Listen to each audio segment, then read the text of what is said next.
Bienvenue dans ce nouvel épisode du podcast Oxymore, la passerelle qui t'amène un peu plus près de qui tu es. Aujourd'hui, j'ai voulu jouer. Je voulais jouer avec ChatGPT. J'ai posé la question à ChatGPT sur l'astrologie, bien évidemment. Quelles sont les questions les plus fréquentes que les gens se posent sur l'astrologie et sur une séance de lecture astrale? Donc, ce sont des questions que ChatGPT a recueillies en fait sur Internet. Et donc, je ne les ai même pas regardées, donc je vais les découvrir en même temps. Première question générale sur l'astrologie. Qu'est-ce que l'astrologie? Alors, l'astrologie, c'est l'étude planétaire. C'est l'étude des planètes. C'est l'observation et l'analyse des planètes, des transits planétaires, comment est-ce que ça se positionne dans le ciel, etc. Mais moi, j'utilise une astrologie qui est humaniste et individuelle, une approche humaniste et individuelle évolutive, bien évidemment, d'une manière pour faire évoluer l'être. Chaque planète, chaque symbole, chaque code astrologique a une symbolique psychologique. Donc c'est l'étude des astres, l'étude des planètes et comment est-ce qu'on va venir placer l'individu au centre de son propre monde, et on va voir comment est-ce que les planètes influencent ce même individu dans sa quête d'évolution et de connaissance de soi. Et avec ça, on le fait d'une manière, astrologie personnelle, astrologie relationnelle, astrologie business entrepreneurial, planification, plein de choses. Comment l'astrologie fonctionne-t-elle? Eh bien, je pense que j'ai un petit peu répondu à la question précédente. Et pour aller un peu plus loin, l'astrologie en fait fonctionne par des cycles. C'est-à-dire qu'on peut étudier les cycles planétaires et on peut voir à quel moment tel code va revenir, tel genre de situation va pouvoir revenir d'une manière différente, mais que ça soit à peu près pas le même contexte, mais la même source, en fait, la même énergie dans la situation. Donc, en fait, on étudie les cycles planétaires, comme par exemple, on sait que telle planète va faire le tour de la Terre en tant de temps, donc elle va revenir en faisant le tour du zodiaque. Ça va se passer dans une maison de notre carte astrale, etc. Donc voilà, elle fonctionne par cycle. Quelle est l'importance des signes du zodiaque? Eh bien, les signes du zodiaque, ça va être en fait, ce que j'ai envie de dire avant tout, c'est qu'on n'est pas juste notre signe astrologique. Si on te dit, toi t'es bélier, sache que tu n'es pas que bélier. Ton soleil est en bélier, mais tu as un ascendant, tu as une maison 1, maison 2, maison 3, etc. Et donc, les signes astrologiques vont venir donner une couleur, vont venir colorer la fonction de chaque planète, et ça va venir donner une couleur également à la maison dans laquelle chaque signe se trouve dans ta carte astrale, et ça va donner une couleur aux différents domaines de ta vie. Alors, c'est ça le rôle des signes astrologiques. Quel est le rôle des planètes en astrologie? Eh bien, les planètes, elles vont avoir plus une fonction non plus de colorier, de donner une énergie, mais plus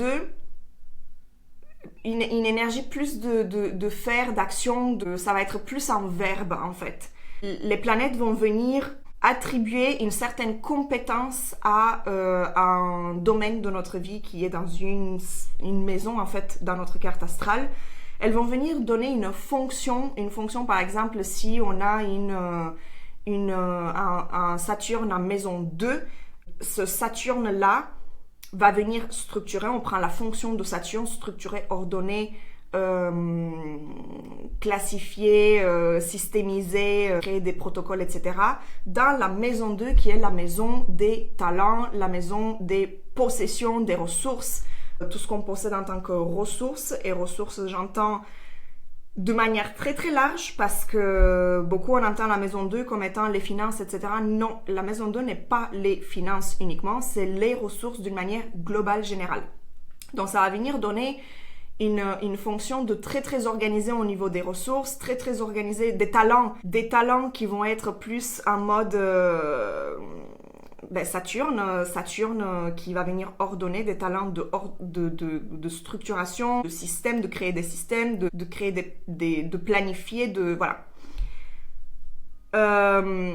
Voilà, ça c'est pour l'influence, quel est le rôle des planètes en astrologie. Ensuite, comment lire et interpréter un horoscope quotidien mensuel? Alors, moi, je ne suis pas pour les horoscopes qu'on peut lire, etc. et interpréter quotidien, mensuel, etc. Je ne regarde pas vraiment les horoscopes sur Internet ou quoi que ce soit que je peux lire d'autres personnes. Parfois, je regarde juste pour avoir une certaine dynamique, mais c'est vraiment, vraiment rare. Mais sinon, des horoscopes, non, je ne regarde pas ça. Et comment on les lit? Eh bien, je ne pourrais pas répondre à cette question puisque je n'en fais pas des horoscopes. Je m'en fais uniquement pour moi-même. Mes horoscopes, je me les fais uniquement pour moi-même. Et je ne le fais pas pour le monde. Donc, je laisserai cette question à ceux et celles qui le font très très bien. Qu'est-ce qu'une carte astrale? Une carte astrale, c'est... admettons simple, et j'avais expliqué ça dans un autre épisode de podcast. Une carte astrale, c'est comme ta pièce d'identité, mais façon énergétique. C'est-à-dire que dans cette carte astrale, communément, moi je le dis, c'est une photographie du ciel au moment où on est né. Donc c'est lorsqu'on a pris notre premier souffle de vie, les planètes elles étaient alignées d'une certaine manière. Et donc... c'est ça qui va venir donner la carte astrale. C'est vraiment la photographie, c'est la cartographie du ciel au moment où on est né. Mais bon, ça, je t'invite à aller regarder l'épisode sur c'est quoi une carte astrale. Je crois que je l'avais nommé comme ça parce que là, je donne plus d'indications sur ça. Mais en tout cas, dans la carte astrale, c'est la feuille de route en fait de l'âme qui est venue s'incarner sur Terre. La feuille de route de son incarnation et... avec tout le plan de vie, en fait, clairement. Et la carte astrale se compose donc des signes du zodiaque, des 12 signes, des planètes et des maisons astrologiques, puis des astéroïdes et toute la compagnie. Comment puis-je obtenir ma carte astrale? Eh bien, c'est très simple. Il te faut ta date de naissance, ton heure de naissance, ta ville de naissance et tu peux la trouver... pour ceux et celles en fait qui ont cette inscription-là sur leur certificat de naissance, sinon à demander aux parents à quelle heure on est né, ça fonctionne aussi. Et ensuite, faut aller sur un site en ligne qui va te calculer ta carte astrale. Donc il y en a plein, pour dresser sa carte astrale.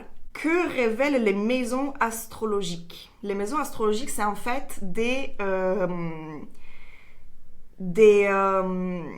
domaines de vie. C'est des sphères de notre vie, comme par exemple la maison 10 qui va être la sphère publique, la sphère de l'héritage qu'on bâtit pour le monde, la sphère où c'est qu'on va contribuer dans la société, notre vie professionnelle également, la maison 6 qui va être les routines, les quotidiens, la sphère vraiment du quotidien, du travail, du quotidien, des routines, des habitudes qu'on fait au quotidien.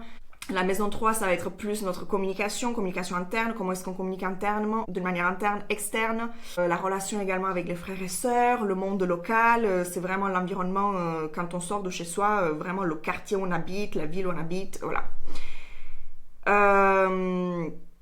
Donc les maisons astrologiques sont en fait des domaines de notre vie. Comment interpréter les aspects planétaires? Les aspects planétaires, c'est des conversations entre les planètes. Il y en a plusieurs. Il y a des aspects des conversations qui sont plus tendus. Il y en a certains qui sont plus fluides, comme par exemple celles qui sont tendues, c'est le carré, le fameux carré que tout le monde diabolise. Le carré, mais le carré, quand il est bien travaillé, crois-moi que c'est une ressource extrêmement précieuse. Il y a également une tension, ça va être plus la conjonction. L'opposition, c'est plus est-ce qu'on se polarise d'un côté ou d'un autre. Donc ça dépend de comment l'individu a cette approche-là avec la polarité. Et puis il y a les sextiles, les trigones qui sont plus des conversations très très fluides, des conversations très aidante entre les planètes et c'est fluide en fait. C'est vraiment un coup de pouce de l'univers quand il y a ces aspects-là, quoi. Que peut-on découvrir sur soi-même grâce à une carte astrale? Ça, c'est une très très bonne question. Eh bien, on peut découvrir déjà notre identité, différentes sphères de vie, de comment on se comporte dans la vie, dans différentes sphères. Ça permet vraiment de s'accepter en tant que qui nous sommes. Ça permet d'avoir des traits de caractère également. Ça permet d'avoir les talents qu'on peut utiliser dans notre vie. La façon de gérer notre quotidien, la façon de s'organiser au quotidien, la façon de comment est-ce qu'on va créer notre vie professionnelle. La réputation qu'on est venu avoir en fait dans ce monde, ça va être aussi la voie d'évolution de l'âme. Donc c'est un peu comme la mission de vie, mais c'est pas exactement ça. C'est vraiment la voie d'évolution. Il y a également le bagage ancestral de talent en fait qu'on a depuis les précédentes vies, les vies antérieures ou notre passé. Il y a également comment est-ce qu'on peut développer une relation de couple saine qui nous correspond avec nos propres énergies. Également l'intelligence émotionnelle, comprendre nos mécanismes émotionnels, comprendre nos émotions, comment est-ce qu'on se sécurise d'une manière émotionnelle. Enfin, c'est vraiment très, très, très riche. Il y a également les défis, les blocages qu'on peut dépasser. On peut donner des clés pour débloquer en fait ces blocages-là. Enfin, c'est très, très riche. Est-ce possible de prédire l'avenir avec une carte astrale? Alors ça, c'est un peu plus délicat parce que non, on va pas prédire l'avenir d'une manière comme on l'entend, mais par contre, on peut prédire des circonstances, certains contextes, certaines énergies qui vont arriver dans notre futur parce qu'en fait, on se base sur, comme j'avais dit au tout début, on se base sur les cycles planétaires. Donc on sait très bien que si on va avoir, je sais pas moi, un Mercure à maison 7 qui va cheminer dans 3 mois, admettons, ben on sait très bien que ce Mercure-là, on va mettre le focus de la communication, ça va être très très important de le mettre sur sa relation de couple, sur la relation de one-to-one où c'est qu'on a une personne en face de soi qui est importante pour nous, que ça soit en couple, que ça soit amitié, vraiment approche one-to-one, face à face, avec un collègue de travail, un patron, peu importe. Que voilà, on peut savoir que si on a un Mars en milieu du ciel qui va passer le mois prochain ou dans une semaine, on sait que on va mettre vraiment vraiment le focus de notre action, de nos actions sur notre carrière, notre vie professionnelle, notre vie publique. Donc c'est à ce moment-là qu'on peut, par exemple pour des entrepreneurs, essayer des choses. Quand on a des planètes sur le milieu du ciel, on peut faire des gros lancements, etc. Voilà, je dirais pas prédire l'avenir, mais je dirais avoir quelques coups de pouce, en fait, comprendre un peu les énergies et les connaître, ça peut vraiment, vraiment aider. Que se passe-t-il lors d'une séance de lecture astrale? Déroulement typique d'une séance.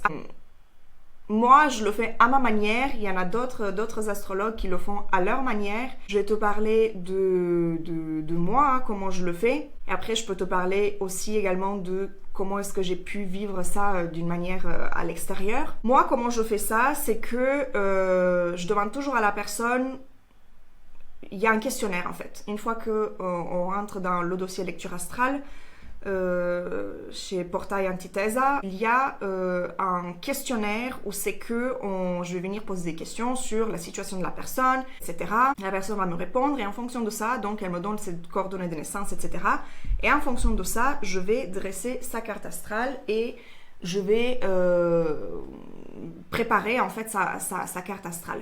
Donc il y a vraiment cette préparation en amont.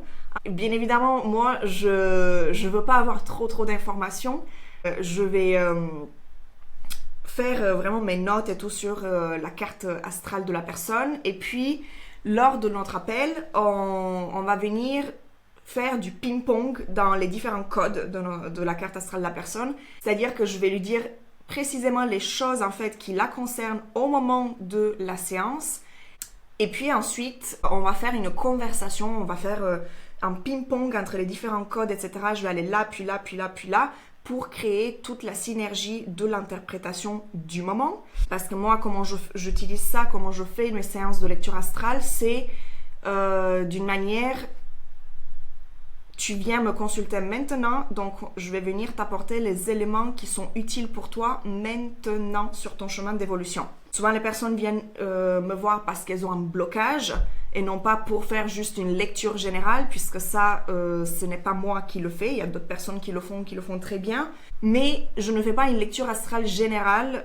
Je fais vraiment dans le spécifique et j'utilise les blocages du moment. C'est là où j'interviens avec la dimension du coaching. J'observe les blocages du moment et comment débloquer ces blocages-là, les défis, etc. Voilà, je fais tout ça. Et ensuite, donc, on échange. C'est vraiment un partage d'informations, un échange de conversations entre moi, qu'est-ce que j'ai pu voir dans la carte astrale de la personne, et puis la personne, comment elle va rôder son discours et son histoire, comment elle va décrypter son histoire à travers les informations que je lui donne. Et c'est vraiment un échange de valeurs, de conversations extrêmement riche. Et c'est ça qui fait la lecture astrale à ma manière. Après, il y a d'autres personnes, j'avais vu déjà un astrologue qui lui faisait d'une manière complètement différente, c'est-à-dire que je ne parlais pas beaucoup, donc il n'y avait pas la place du client qui s'exprimait. Moi, je laisse vraiment les personnes s'exprimer énormément. Mais il y avait un astrologue que j'avais vu à un moment donné qui ne laissait pas vraiment la place à la discussion, et du coup, lui, voilà, c'était un canal, médium, etc. En même temps, il avait plusieurs approches et lui, il avait besoin de dire, d'exprimer, et du coup, je prenais des notes en fait. Donc voilà, il y a différentes manières de faire. Ensuite, que dois-je préparer avant une séance de lecture de carte astrale? Eh bien, préparer tes coordonnées de naissance, et j'avais répondu dans une autre question à ça, faire le questionnaire afin de me donner un petit peu d'informations, et te mettre dans un espace calme où c'est que tu pourras bien évidemment recevoir toutes les informations, parce que oui, il y a les informations que moi j'apporte, il y a ton histoire, et puis il y a le mélange en fait qui se crée, et cette nouvelle œuvre qui se crée à travers la conversation entre les informations, l'histoire de la personne et en fait, comment est-ce qu'on relie les différentes informations, les prises de conscience, etc. Donc, c'est là où il y a aussi des libérations émotionnelles, etc., etc. Donc, qu'est-ce qu'il faut préparer avant la séance? C'est se préparer à recevoir, se mettre dans un espace calme et se préparer à recevoir les informations, à être ouvert. Combien de temps dure une séance de lecture astrale? Généralement, ça dure 1h30. Il se peut que parfois ça dure un tout petit peu plus, mais généralement 1h30. Voilà. Quel type de questions puis-je poser lors d'une séance de lecture de carte astrale? Eh bien, tout un tas de questions. Il n'y a pas vraiment de limite. Ça peut être des questions sur la relation, une relation de couple, une relation amoureuse, une relation professionnelle, ça peut être sur sa vie professionnelle, ça peut être sur le transgénérationnel, ça peut être sur la spiritualité, ça peut être sur tout un tas de choses, mais par contre, ce que je ne fais pas, c'est quand est-ce que telle chose va m'arriver, quand est-ce que faire des prédictions comme ça je ne le fais pas. Je peux dire à ce moment-là les astres sont propices pour ceci, mais tout dépend de toi en fait. Si tu fais le travail, si tu prends ces énergies-là pour les imbriquer dans la matière, si tu t'en occupes, si tu leur donnes de la considération et de la valeur pour t'en servir pour ton évolution dans ta vie. Moi, je fonctionne vraiment avec 3 axes. C'est tout ce qui est développement personnel, tout ce qui touche à l'être, l'émotionnel, le transgénérationnel, la spiritualité, l'identité, la transformation, l'évolution, tout ce qui touche à l'être, les relations, etc. Tout ce qui touche à l'être, l'être humain, d'une manière individuelle. Ensuite, j'ai l'approche plus organisation. Donc, là, c'est complètement différent. Donc, c'est pour ça que je peux pas vraiment faire... c'est une généralité. Il y a vraiment tout ce qui touche à l'organisation, la planification avec les planètes, avec les astres, avec l'astrologie. Et puis, il y a l'astrologie entrepreneuriale qu'on peut faire en lecture astrale professionnelle, pas forcément entrepreneuriale, mais lecture astrale professionnelle. Donc il y a différents types de lecture astrale en fait que je fais, relationnelle également. Comment choisir un astrologue qualifié? Alors ça, c'est une très très bonne question. Bon, je vais te donner plutôt mon approche, ma perception des choses. Je pense que ce qui va faire un astrologue qualifié, ça va être vraiment l'intégration des codes astrologiques dans sa propre vie. J'ai vu des astrologues qui sont plus en mode informatif, qui n'ont pas forcément intégré les codes astrologiques dans leur propre vie, dans leur énergie, dans leur... comment expliquer ça? Ça manque en fait de cette profondeur-là. Après, il y a des astrologues qui font des choses plus générales, et puis il y a des astrologues qui font vraiment percer au niveau profond. Et je dirais, tout dépend de qu'est-ce que tu recherches. Est-ce que tu recherches une astrologie plus générale, plus légère? Est-ce que tu recherches une astrologie plus profonde? C'est comme ça en fait que tu vas trouver la bonne personne pour toi. Moi, je sais que j'aime l'astrologie qui est ultra profonde et très deep. Donc, bien évidemment, je cherche ça chez les astrologues. Voilà. Combien coûte une séance de lecture de carte astrale? Eh bien, il y a de toutes les gammes de prix en fonction de chaque astrologue a ses propres prix. Ça peut varier de 80 € à 300, plus de 300. Il y a vraiment des larges palettes de prix en fonction de chaque astrologue, en fonction de son approche, en fonction de qu'est-ce qu'il va faire pendant la lecture astrale, en fonction de son expérience, en fonction de plein de choses.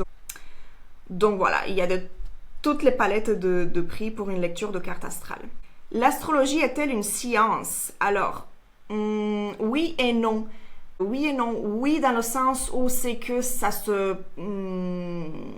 l'astrologie, c'est vraiment l'étude des planètes et l'analyse des planètes. Donc, c'est quelque chose, on va utiliser bien évidemment l'astronomie. Donc là, il y a une approche plus scientifique d'études, etc. où c'est qu'on se place tel qu'un scientifique, en fait, dans l'approche d'études.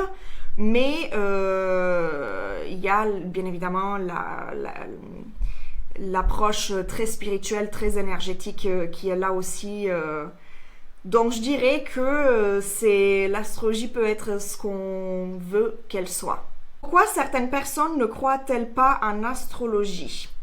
Alors, certaines personnes ne croient pas à l'astrologie parce qu'ils sont pas du tout ouverts au langage symbolique, tout simplement. Il y en a d'autres qui ne sont pas ouverts à l'astrologie parce qu'ils ont eu des événements dans leur vie privée qui ont été complètement traumatisants pour eux. Donc l'astrologie les a vraiment créé. L'utilisation de l'astrologie qu'on a fait dans leur enfance a créé un traumatisme. Ça, j'ai eu vraiment ce cas de figure-là. Après, ça peut être, on n'y croit juste tout simplement pas. Il y a des personnes qui croient en toute autre chose et puis c'est correct, chacun croit en ce qu'il veut, hein, voilà. Y a-t-il des dangers ou des inconvénients à suivre des conseils astrologiques? Oui, et je le mets en grand, oui. Je pense que quand on fait on donne des conseils astrologiques, on fait des interprétations, il faut vraiment faire attention à qu'est-ce qu'on va dire, il faut vraiment faire attention à qu'est-ce qu'on capte comme message, il faut vraiment faire attention à qu'est-ce qu'on délivre comme message, parce que le message qu'un astrologue peut véhiculer peut détruire une vie. Donc, il faut vraiment faire attention à ça et être au clair avec l'intention qu'on va mettre pour expliquer les choses, interpréter, etc., donner des conseils. Il y a certains conseils qu'on ne va pas donner parce que ce n'est pas de notre ressort. Moi, je dis très souvent, je suis là pour interpréter les planètes, pour analyser ça. Après, tu fais ce que tu en veux. On a toujours le libre arbitre. Je sais que moi, j'avais discuté avec une autre femme qui m'avait dit un peu le même cadre de circonstances. Toutes les deux, on avait vu des astrologues dans le passé qui nous ont dit des choses vraiment très, très fatalistes, etc.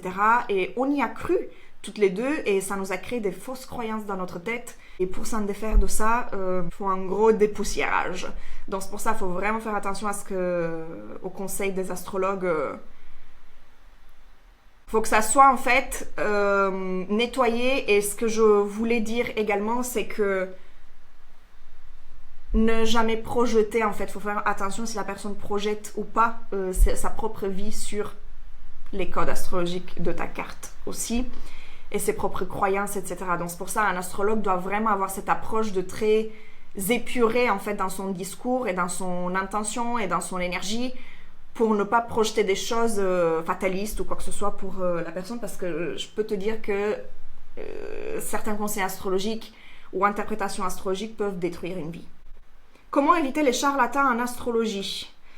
Comment éviter les charlatans?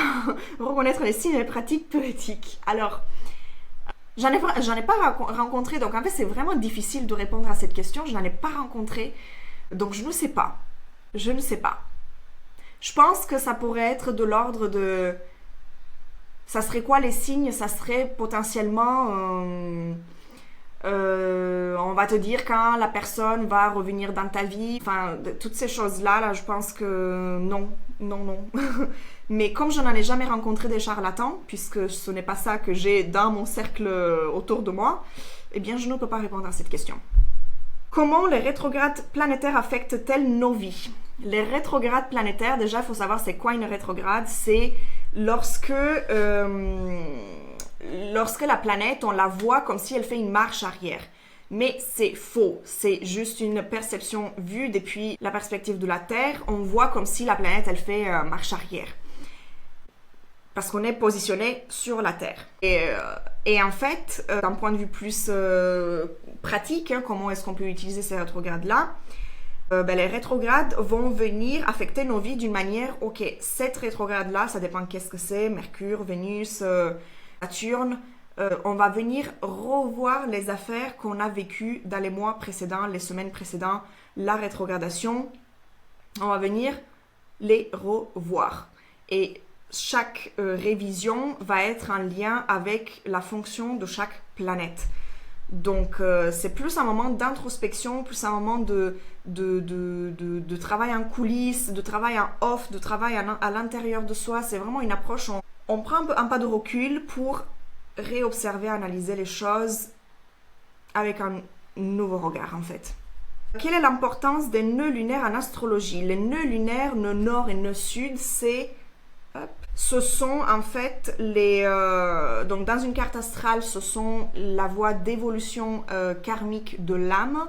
Donc il y a d'un côté le bagage du passé en fait, avec tout ce qu'on a déjà vécu dans notre passé ici présent, ou dans notre passé des vies antérieures. Et puis là, de l'autre côté, il y a le nœud nord qui, lui, il est plus en mode, c'est par ici que ton âme a choisi d'évoluer. Donc c'est là qu'il faut aller pour évoluer. Et bien évidemment, il y a des personnes qui vont dire il faut fuir le nœud sud. Non, il ne faut pas fuir le nœud sud. Il faut créer une sorte de harmonie, équilibrage entre le nœud nord et le nœud sud, entre ce qu'on connaît, la voie du passé, ce qu'on sait déjà, ce qu'on a déjà en nous comme richesse, comme sagesse, et puis là où on doit évoluer. Donc il faut trouver ce jonglage d'équilibrage là, quoi. Et puis, il y a les nœuds lunaires en transit qui, eux, vont venir à chaque moment de l'évolution de l'humanité, vont venir être dans un axe de signes et qui, eux, vont venir donner plus une approche d'évolution karmique pour l'humanité entière sur un temps donné.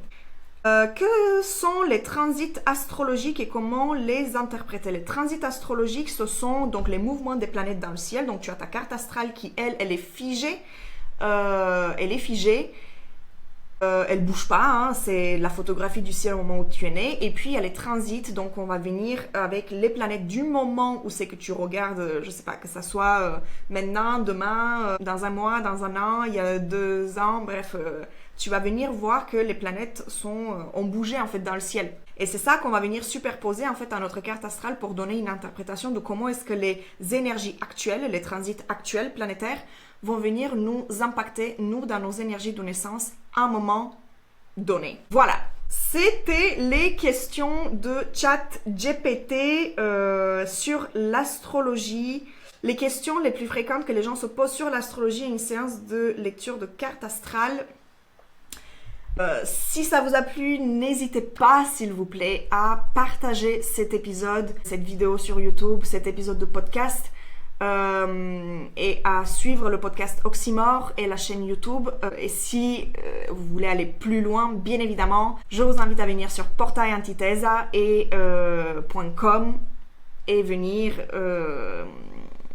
réserver la lecture de cartes astrales d'une manière personnelle, individuelle, organisation, entrepreneuriale, peu importe, ou alors venir dans les programmes directement qui vont t'apprendre comment utiliser l'astrologie pour toi. C'est là où j'enseigne en fait comment on va utiliser l'astrologie pour évoluer dans notre vie. Je te donne les clés, je ne fais plus en mode je le fais pour toi, mais plutôt je t'apprends comment le faire pour que tu puisses l'utiliser à travers ton évolution.